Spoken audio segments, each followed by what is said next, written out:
right, so I'm Ben Chang, I'm a VP of Engineering at Guidewire Software. We're a core system provider that supports the property and casualty insurance industry, and I lead the app platform engineering team, which builds the platform that our customers' developers use. I'd say it's been really transformative. So we have trialed a bunch of different coding agents that will help amplify the productivity of our teams. A lot of our engineers are finding that they're able to get production-worthy code out of these agents, and we're going use case by use case to discover the use cases that are most effective and most productive and most successful.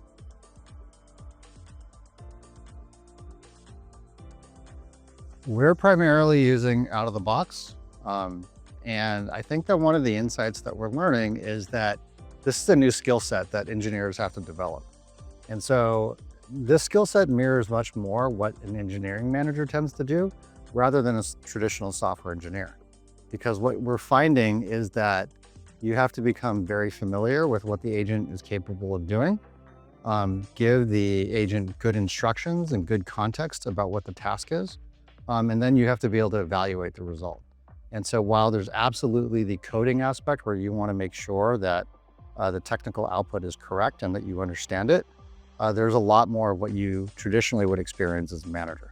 We've experienced an entire gamut. So I'd say some of our senior engineers have been some of the most excited to use these tools because what these tools allow you to do is become much more productive.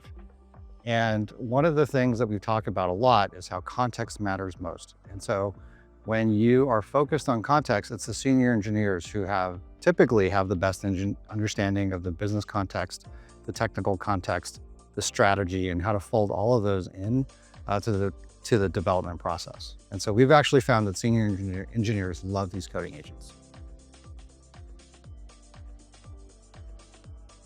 That's an area that's still nascent for us. We're super interested in it, but we're still exploring different tools that are available. We haven't seen any experiments, or we haven't worried about that as much. What we are hoping is that we're hoping that these tools will help us codify that tribal knowledge. And so that we're hoping that as we start to experiment with some of these tools, that these tools will see the patterns that are not always necessarily voiced by the engineers themselves. And by observing these patterns, that it will help us solve those problems in a more systematic way.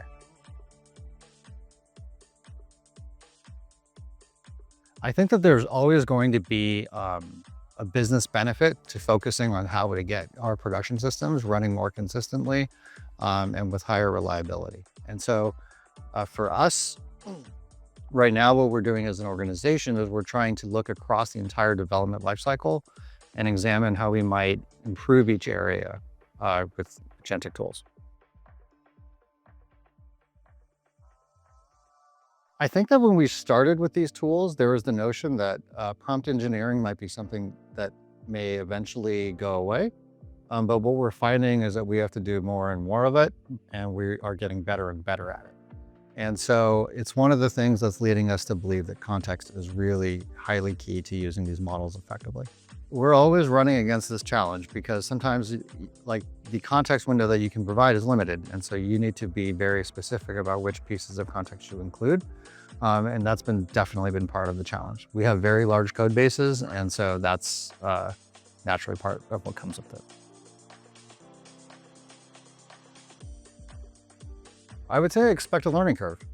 There are a good number of folks who give these tools a try. And their expectations are sometimes too high for an initial attempt. And so I think it's very important to give these tools simple tasks, get early, quick wins, and then try to build your knowledge and familiarity of what the agents are capable of doing. That's more likely to lead to a successful outcome. I'm really hoping to get more pointed and qualitative feedback about how customers are experiencing our products.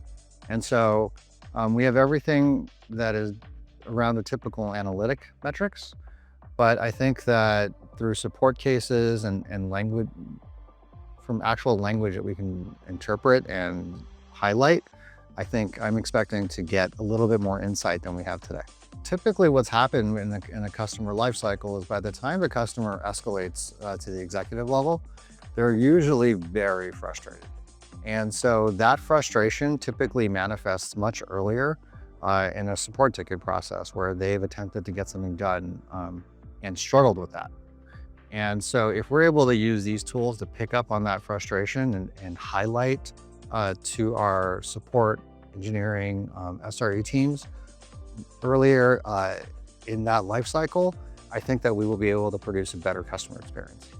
We're absolutely exploring building in-house. We're exploring tools that are available. We're exploring a combination of off-the-shelf tooling with our own custom prompting. We are in a very explorative phase and trying to work out what the best solutions are. I think that coming up with an approach that works across the entire company. And so one of the things that we're doing with MCP is we're trying to use MCP to inject enough context about how we build applications internally. And that will, what we're trying to do is make the output more consistent. My favorite bug fix was I had a previous career, a previous life in the defense industry, and we were working with software where when it was deployed in a lab, we consistently had our software process crash. And it took us something like close to a month to track this bug down. And what it came down to was that one of the routers in the system had a firmware update. And in that firmware update, it was inadvertently dropping 1 bit in an MTU packet. And so that 1 bit caused our software to crash. And so, you could absolutely say we should have been a little bit more tolerant to failures there. But it was a type of bug that showed up in a lab and never in the field. And it took us ages to figure out.